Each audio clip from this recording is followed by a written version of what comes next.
any sport, but obviously you know him from UFC and you know him from some NBA talk too a little bit. He's on ESPN.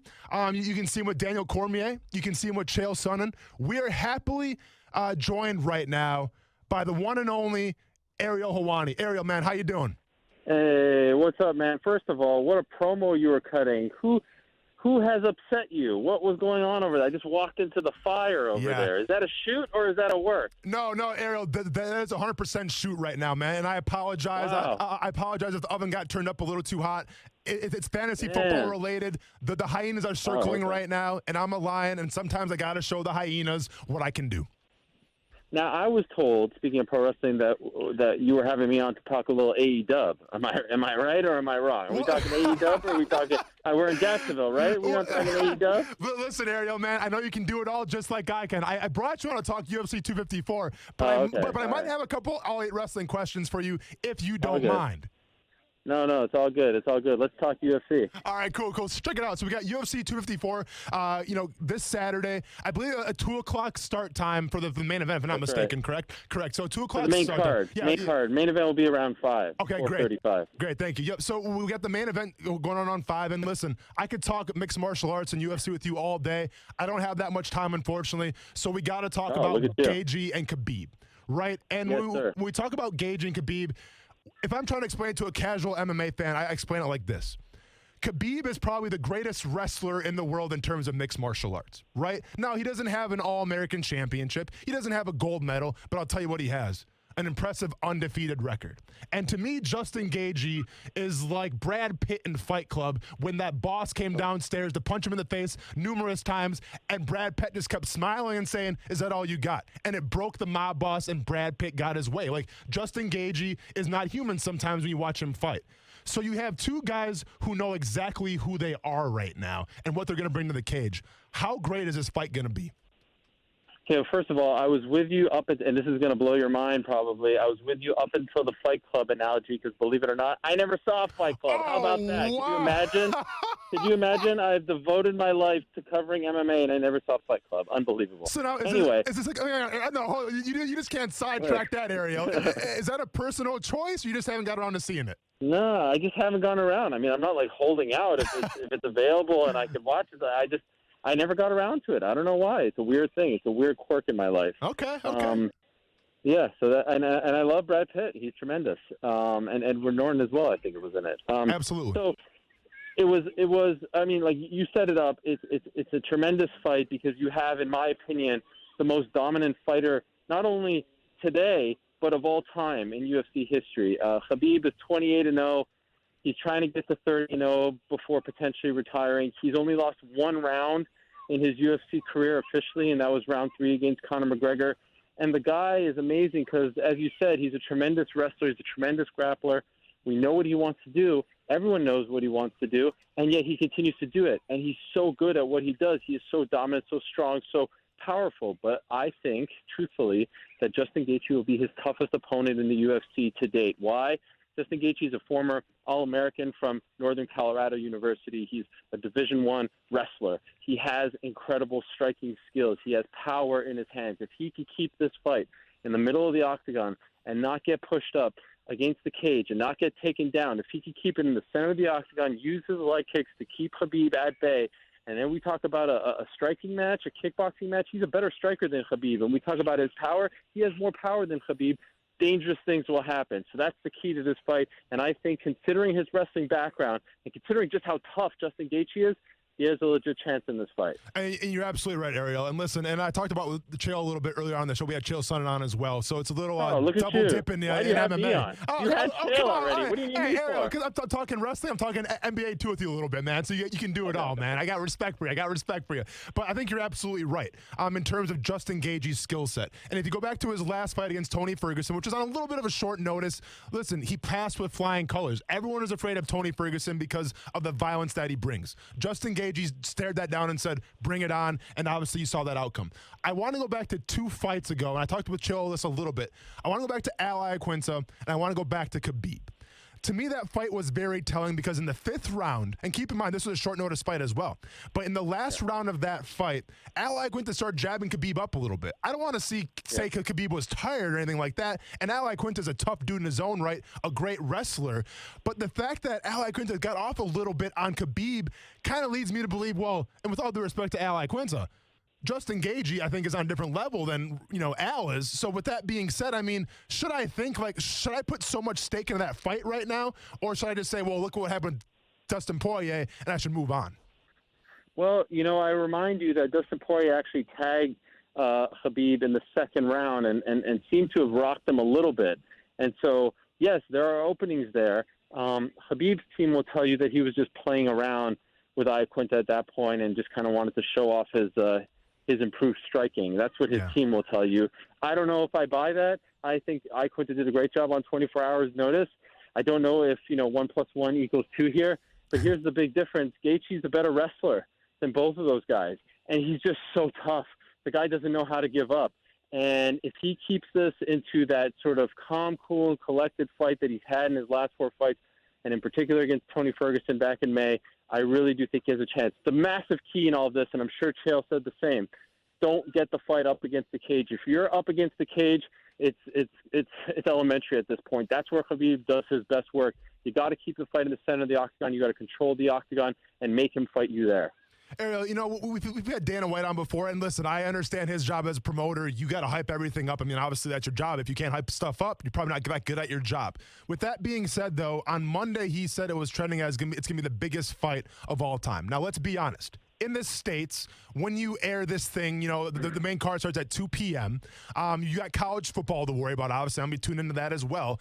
One could wonder how the numbers are going to do in the States. And one could also wonder, let's keep in mind here, I'm an MMA purist. I fight myself. Obviously, I'm going to watch this fight. I'm excited for this fight. But you have 2 blue-collar guys who don't really give you the sound bites per se. They let their skills do the talking. Do you see this fight trending? I mean, obviously around the world we're talking about here, trending as the biggest pay-per-view of all time, or are those numbers going to be a little inflated, you think? No, I don't. I mean, and that's just me being honest. You said it. You were going up against college football in the fall, the return of Big Ten. There's a lot right now on television as far as sports are concerned. It's an odd time. It's 2 p.m. Fans aren't used to that. I keep getting texts up until today. Is it really at 2 p.m.? Why the change? People are a little bit confused because it rarely happens for the UFC. And you're talking about like the biggest numbers in UFC history, pay-per-view buys, like 2.4, 2.5, Conor Khabib. There's just no way. If that happens, I would be utterly blown away. I'd be very, very, very surprised, extremely surprised. That's not taking anything away from this fight. I hope it does great numbers. It should do great numbers. But all those factors combined, look, Dana's going off social media numbers and impressions and things like that, and that doesn't equal pay-per-view buys. We all know this. Like, just because a video gets 2 million views or whatever doesn't mean that 2 million, so I get what he's doing. He's trying to put it out there. He's trying to get people talking. We're talking about it.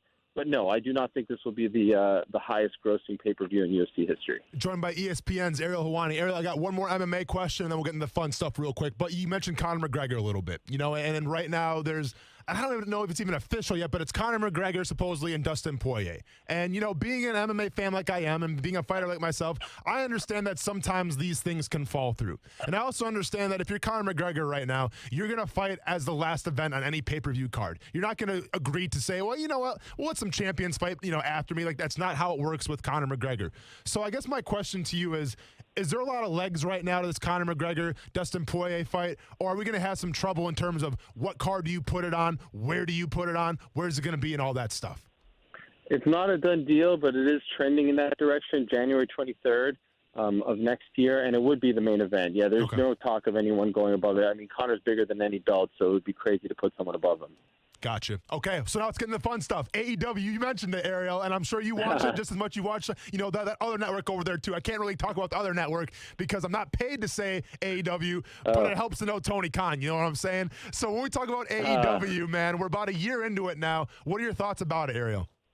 Yeah, I like when there's competition. I like when there's another product. It's fun having AEW and NXT going head-to-head. I will say that I don't watch it as religiously as I once did, but I have my finger on the pulse. I know what's going on. I think it's good. It reminds me of the old Raw Nitro days, and I wish them the best. I think competition breeds success. I think when WWE and even when UFC didn't have competition, you see them getting a little stagnant, a little stale, and I think the type of leaders at WWE and UFC are similar in the sense that when someone's nipping at their heels, trying to come after them, they ramp things up, and that means a better product for the fans, bigger fights, all that stuff. So I wish him the best. I've never met Tony. I've never talked to him. Seems like a great guy. Love JR, love Jericho, love some of the names there. And I think they've done especially a great job in the pandemic with their product, with their looks on TV. I think they're doing good things. Well, and you said it. And to me, like, listen, there's a lot to take away from AEW. To echo your point a little bit, I think the greatest thing right now that it's competition. And with competition, obviously the results, they get elevated a little bit. So I think it's good for wrestling fans and wrestling purists out there alike.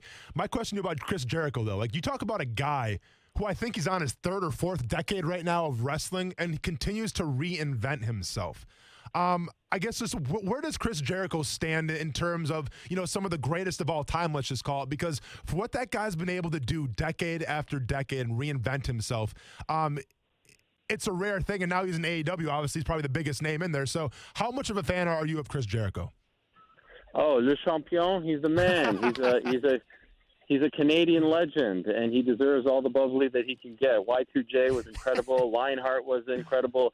I got a chance to interview him last year for the first time, and that was a great thrill. His dad was a hockey legend. Jericho is one of the all-time greats in the history of the sport, a great representative, or of the business, I should say. And what impresses me most about him is that he's able to evolve and change his persona, change his gimmick, and continue to catch lightning in a bottle, whether it's Lionheart or Y2J, and then the list stuff, and now Le Champion. Like, the guy is just an amazing mind. So I'm a huge, huge admirer of his. Fantastic. All right, I got one last question for you. This is NBA related. I know you're a big NBA fan, and it's so awesome to watch you talk about it because you can tell you're super passionate about it. I'm not going to lie. I'm a Milwaukee Bucks fan, and you better tell your Raptors to keep your grubby little hands off Giannis Antetokounmpo because I'm not going to handle him going to Toronto, all right? So that's a little caveat right there. But my question to you, Ariel, is what are some of your biggest takeaways from the bubble? Because we had so many stories, and it seemed like the bubble was a perfect showcase for guys like Luka, guys like Jamal Murray, and guys even like the Toronto Raptors and Nick Nurse and the job that he's been able to do. What are some of the things that you take away from that NBA bubble this season?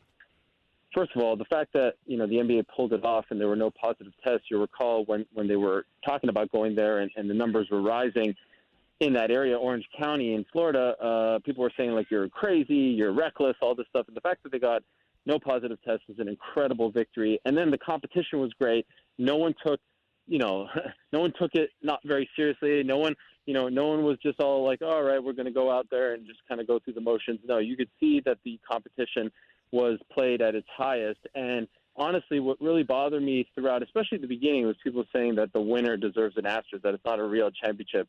Screw that. I think the Lakers deserve 2 championships for what they went through, like mentally and physically, what they had to endure being in that quote-unquote bubble. I know they were living good and they're athletes and all that stuff, but still, man, it is a tough thing to keep going back and doing it over when you're used to playing a certain way in a certain environment. I give them so much credit. The Heat were a tremendous story.